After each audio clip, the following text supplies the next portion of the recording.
and welcome back to the most amazing channel on the internet. I'm your host Rebecca Felgate, and today we're talking about the top 10 scary subliminal messages in songs. Are your favourite songs hiding something? Maybe. Find out here.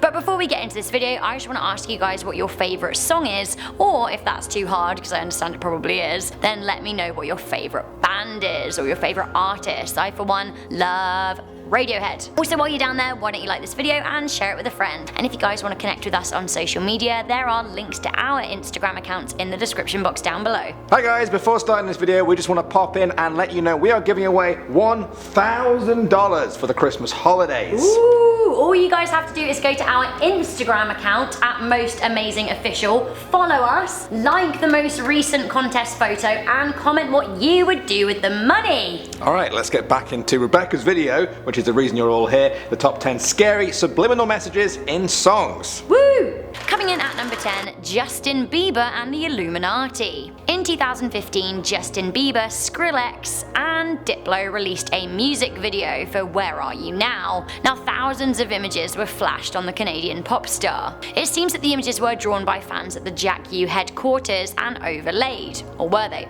I don't know. Either way, if you pause at moments in the video, then you can see a lot of Illuminati images imposed over the star, and also satanic images, and phrases like handjobs for God. Awkward.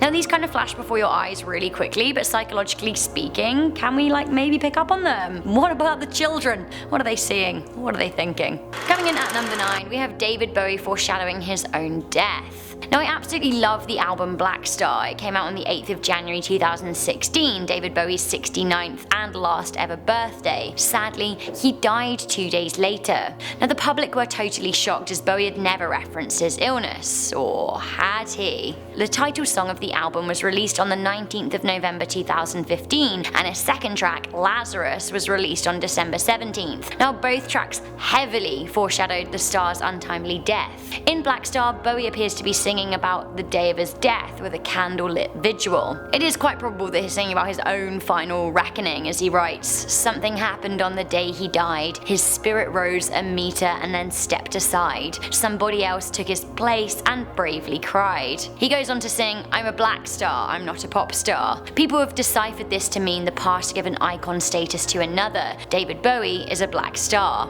a dead star. Again, in Lazarus, he appears to be eulogizing himself. He sings, "Look up here, I'm in heaven." He also sings that just like a bluebird, he will be free. Now, the music video for the track came out 3 weeks before his death, and it also makes things visually very clear too. When listening and watching, now it seems so obvious that Bowie knew he was gonna die, and that the album was a very self-aware final farewell from one of the greatest musical icons of all time. I miss you, David Bowie. Coming in at number 8, we have Ash's Evil Eye.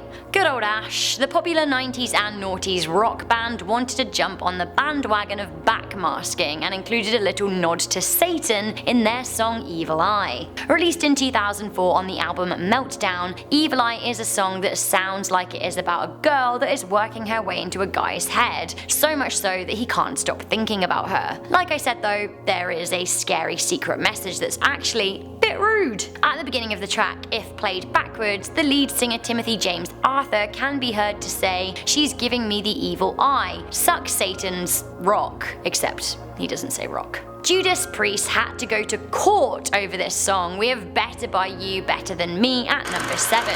So this track was originally by a band called Spooky Tooth, but it was covered by Judas Priest in 1978, and the later English metal band version was actually pretty popular. While some loved the power rock track, others were totally convinced that it was riddled with hidden satanic messages and that it was behind a spate of suicides. Some said that the track had the phrase "Let's Be Dead" hidden in it. The track was reportedly behind the suicide attempts of a 19-year-old. Ray Belknap killed himself, and 20-year-old James Vance in Reno, Nevada also tried in a double suicide. Now, Ray shot himself under his chin and died instantly. James survived but was severely disfigured and overdosed 3 years later.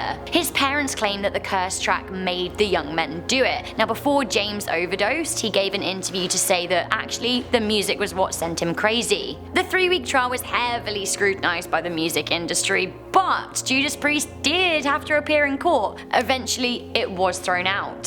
So I guess the scary thing about this next hidden message is that I was singing it at the top of my voice a lot without realizing what I was saying. We have Foo Fighters All My Life, which is about, well, you're gonna find out at number 6. So I enjoy a bit of Foo Fighters, and I certainly loved them back in 2002 when this Grammy Award winning song came out. Young teen me was all about some rock, she really was. Now I remember screaming the lyrics to this at Reading 2005.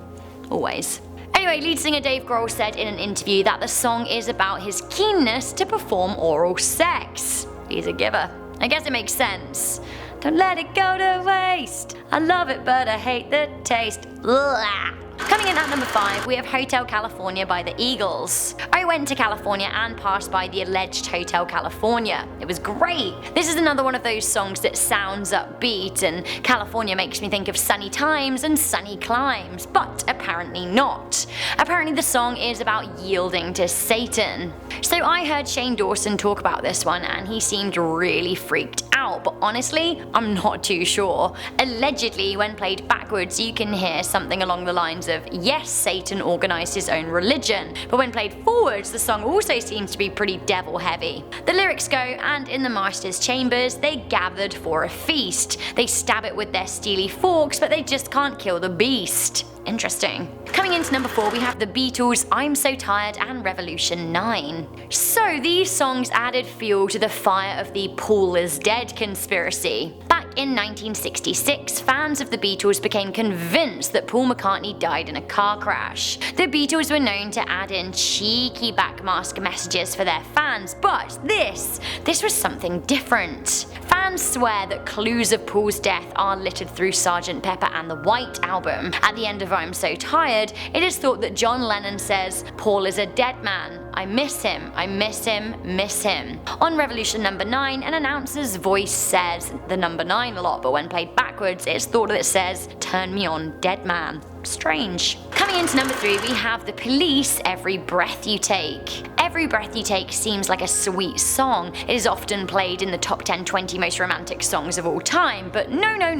If you truly listen to the lyrics, it is much more sinister. Every breath you take, every move you make, every bond you break, every step you take, I'll be watching you. Every single day, every word you say, every game you play, every night you stay, I'll be watching you. Creepy. It turns out that Sting wrote this song after breaking up with his wife and is depicting an obsessive stalker. The song was the most heard song in the United States for 8 weeks in 1983. Scary. Honestly, I'm wondering how many maniacs it inspired to just go and watch people. Sting later said that he wrote the song If You Love Somebody, Set Them Free as an antidote to this song. Coming into number 2, we have Led Zeppelin's Stairway to Heaven, or is it a stairway to hell? It was widely rumoured in the 1980s that rock band Led Zeppelin were backmasking secret evil messages in their music. In 1981, Christian DJ Michael Mills began stating on Christian radio programs that Led Zeppelin's Stairway to Heaven contained hidden satanic messages that were heard by the unconscious mind. He thought that they were secretly indoctrinating people into becoming Satanists. This was corroborated by the Parents Music Resource Center. Now, according to an alarming number of sources, Stairway to Heaven, when played backwards, says, "Here's to my sweet Satan. He will give those with him 666. There was a little tool shed where he made us suffer. Sad Satan." I personally feel like this is clutching at backwards straws, and actually this says more about various religious groups trying to control music rather than rock bands trying to control minds, but maybe I'm wrong.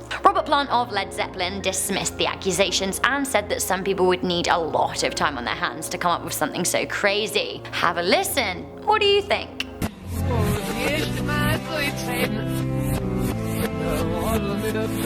Finally, coming into number 1, we have Pumped Up Kicks by Foster the People. Now, I really like this song. It just sounds like a nice upbeat indie track until you find yourself singing, better run, outrun my bullet. Wait, what? Yeah, that's right. If you actually listen to the lyrics, they're pretty dark. There are bullets aplenty. The opening verse goes, Robert's got a quick hand. He'll look around the room. He won't tell you his plan. He's just rolled a cigarette hanging out his mouth. He's a cowboy kid. Yeah, found a 6-shooter gun in his dad's hidden closet. Oh, a box of fun things. I don't even know what, but he's coming for you. Yeah, he's coming for you. Ooh.